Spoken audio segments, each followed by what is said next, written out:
Hey, this is Tony with MusicGuyOnline.com. I got your 3-minute mix fix video tutorial of the week, and today I'm going to teach you how to use a vocoder to make your vocal sound a little more interesting.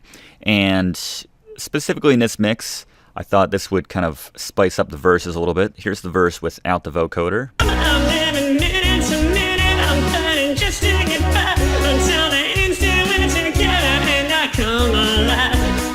Thought it'd be kind of cool to have sort of that robotic vocoder voice blended in with that same verse part. So I'm not just going to paste over that verse part with a vocoder and cover it up. I'm going to create a duplicate that I want to vocode and then blend into the mix. So all I've done is create a duplicate of that verse vocal. I'm going to call this verse vocoder. And I did a video explaining how to create a vocoder more in depth recently on the channel, so you can check that out. I'll link to it in the description. But the process was basically this, at least in Ableton Live 9. It's going to be very similar in your own DAW, but just, pick your audio track that you have audio on that you want to vocode, drop a vocoder audio effect on that track. I'm going to move it in front of my chain. I'm going to change the carrier to external so I can pick what kind of instrument I want to color that vocoding sound.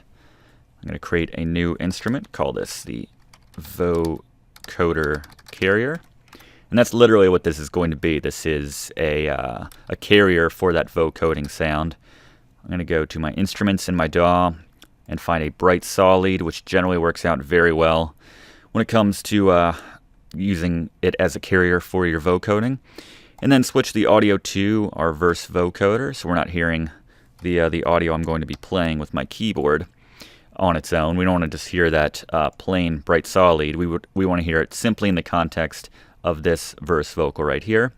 And now the audio we're pulling it from the vocoder carrier, and now we just got to play some notes. Let's hear that verse with the vocoder. There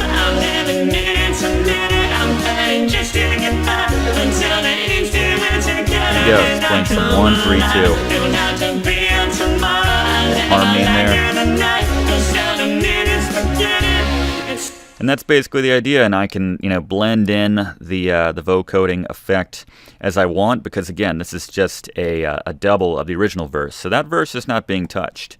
This is just a pure copy, which I'm putting this vocoder effect on and using this bright saw lead as the carrier.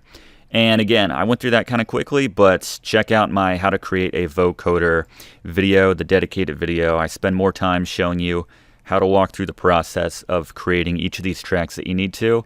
But it's pretty simple, and it can create an interesting aesthetic effect on your mix when you need it, where you need it, and you can try messing around with it, see where it works for you. All right?